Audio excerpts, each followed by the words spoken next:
സമസ്ത കേരളം പിയോ അതും ഒരു എന്താ പറയുക പെട്ടെന്നുള്ള ഒരു കമേഴ്ഷ്യൽ രീതിയിലേക്ക് വരവല്ലായിരുന്നു. തീർച്ചയായിട്ടും. കാര്യം എനിക്ക് ആ ഒരു ടീം എനിക്കിഷ്ടമായി. ജയറാമേട്ടൻ, ഗിരീഷ് ഏട്ടൻ, വിപിൻസ്, ആ ഒരു ടീം എനിക്കിഷ്ടമായി. പിന്നെ കഥാപാത്രം പറഞ്ഞു കേട്ടപ്പോഴത്തേക്ക് എനിക്കിഷ്ടമായി.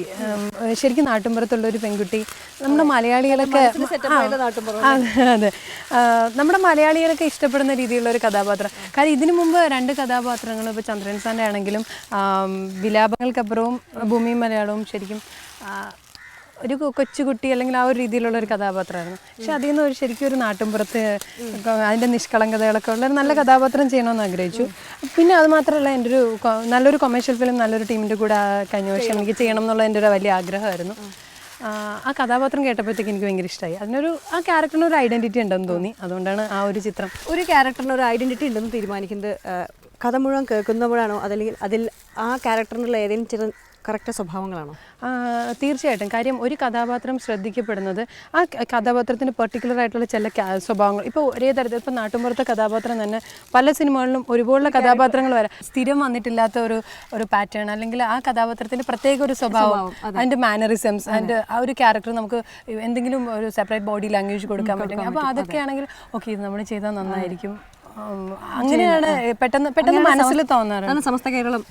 സമസ്ത കേരളം എനിക്ക് ഇഷ്ടമായി. ആ ഒരു രാധ ശരിക്കും നാട്ടുമ്പുറത്തിന്റെ നിഷ്കളങ്ക, ഭയങ്കര കുറുമ്പിയായിട്ടുള്ള ഒരു പെണ്ണ്. ശരിക്കും കുറുമ്പിയാണോ? കുറെയൊക്കെ ആണല്ലേ. അപ്പോൾ അത് കൃത്യമായിട്ട് ചേർത്ത്. മാത്രമല്ല ഇപ്പോൾ അതിൽ അഭിനയിക്കുമ്പോൾ എന്താ വെച്ചാൽ ഇവരെല്ലാവരും വളരെ സീസൺഡ് ആക്ടേഴ്സാണ്. ഇപ്പോൾ ജയറാമാണെങ്കിലും എല്ലാവരും. അപ്പോൾ അവരുടെ കൂടെ നിൽക്കുമ്പോൾ എന്താ പറയുക, അടുക്കളക്കാരി എന്നുള്ള റോളുണ്ട്.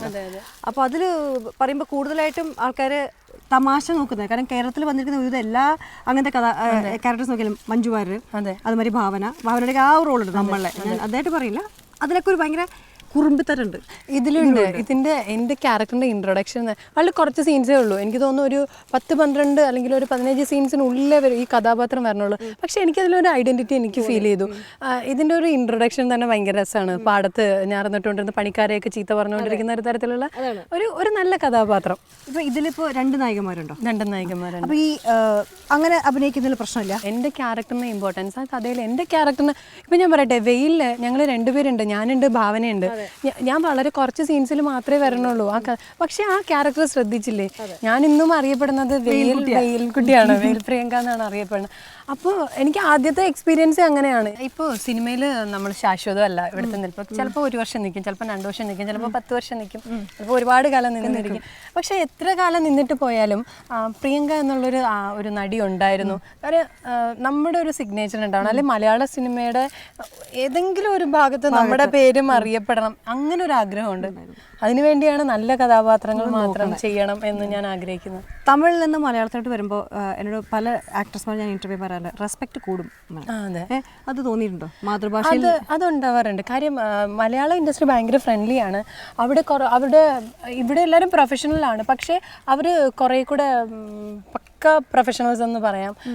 അവർക്ക് പൊതുവേ തമിഴർക്ക് കൂടുതൽ റെസ്പെക്റ്റ്, അവരുടെ സ്നേഹമൊക്കെ കുറച്ചധികം കൂടുതലാണ്. പിന്നെ അവരൊക്കെ ആണെങ്കിൽ നമ്മളൊരു കഥാപാത്രമൊക്കെ ചെയ്യും. ഇപ്പോൾ വെയിലിൻ്റെ കഥാപാത്രങ്ങൾ എല്ലാവർക്കും ഇഷ്ടമാണ്. ഇപ്പോൾ ഗ്രാമപ്രദേശങ്ങളിൽ പോയാൽ ആ സിനിമ അധികം കണ്ടിട്ടില്ലാത്തവരും പാട്ട് കണ്ടിട്ടില്ലാത്തവരുണ്ടാവില്ല. അപ്പോൾ ഷൂട്ടിങ്ങിനൊക്കെ വേറെ അടുത്ത് നമ്മൾ പോകുമ്പോൾ ഇവർ വന്നിട്ട് ഭയങ്കര സ്നേഹമാണ്, അയ്യോ മോളെ എന്നൊക്കെ പറഞ്ഞിട്ട് ഭയങ്കര സ്നേഹമായിട്ട്.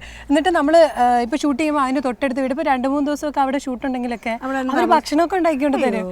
ഭക്ഷണമൊക്കെ എനിക്ക് വെയിൽ ചെയ്യുമ്പോൾ അനുഭവപ്പെട്ട, ഞാൻ പുതിയ ആളാണ്, എനിക്ക് വയ്യാണ്ടായി, പനിയൊക്കെ ആയി. കാര്യം റെയിൻ എഫക്റ്റിലൊക്കെ ഞങ്ങൾ ഷൂട്ട് ചെയ്യുമ്പോൾ തന്നെ പനിയായിരുന്നു.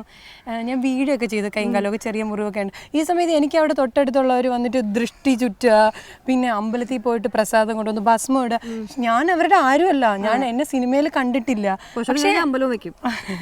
പക്ഷേ അവരുടെ ഒരു സ്നേഹം, കാര്യം അവരുടെ വീട്ടിലെ കുട്ടി ഒക്കെ ഉള്ളൊരു അത് ഭയങ്കരമാണ്. ഒരു റെസ്പെക്റ്റും സ്നേഹവും. തമിഴ് സ്വയം ഡബ് ചെയ്ത് തുടങ്ങിയോ? അതോ അടുത്ത ചിത്രത്തിൽ വരുന്ന ചിത്രത്തിൽ അടുത്ത ചിത്രം വാനമ്പാത്ത സീമയിലെ പിരമിഡ് സൈമറ പ്രൊഡക്ഷനിൽ. അത് എനിക്ക് തോന്നുന്നു വെയിലിന് ശേഷം ഞാനൊരു ഭയങ്കര അത്രയും നല്ലൊരു ശക്തമായ കഥാപാത്രം ചെയ്യുന്നത് വാനമ്പാത്ത സീമയിലെ ഒരു ഷെപ്പേർഡ് ഗേൾ ആണ്. കുടുംബത്തിന് വേണ്ടിയിട്ട് ഒരു 70s 80s വന്നിരുന്ന രീതിയിലുള്ള ആ ഒരു ടൈപ്പ് അല്ല, പക്ഷെ എന്നാലും ആ ഒരു കഥാപാത്രങ്ങളൊക്കെ നമ്മളെ ഓർമ്മിപ്പിക്കുന്ന രീതിയിലുള്ള ഒരു കഥാപാത്രം. എനിക്ക് അത് ചാലഞ്ച് ഉണ്ടായിരുന്നു, കുറേ അധികം ഉണ്ടായിരുന്നു. കാര്യം എനിക്ക് വളരെയധികം പരിചയമില്ല. കാര്യം അവരുടെ അവരുടെ ഒരു കൾച്ചർ എനിക്കറിയില്ല, ഒരു ഇൻറ്റീരിയർ ആയിട്ടുള്ള ഒരു വില്ലേജിലുള്ള ഒരു കൾച്ചർ എനിക്കറിയില്ല. അതൊരു എൻ്റെ ഒരു പരീക്ഷണമായിരുന്നു. ഡയറക്ടർ ഒരുപാട് സഹായിച്ചെങ്കിൽ പോലും എന്നെ സംബന്ധിച്ചിടത്തോളം അതെൻ്റെ ഒരു വലിയൊരു എല്ലാം നോക്കുകയാണെന്ന് വെച്ചിട്ടുണ്ടെങ്കിൽ ഒരു നാട്ടിൻപുറം ക്യാരക്ടേഴ്സാണ് ചെയ്തിരിക്കണത്. നാട്ടിൻപുറം കഥ അതിൽ ഇപ്പം എപ്പോഴെങ്കിലും തോന്നുന്നുണ്ടോ? ഇല്ല, കാസിനോവയിൽ ഡിഫറെൻ്റ് ആണ്. അപ്പോൾ ഒരു ചേഞ്ച് ഓഫ് ഒരു പാൻ്റൊക്കെ ഇട്ട് അഭിനയിക്കാം. അതെ.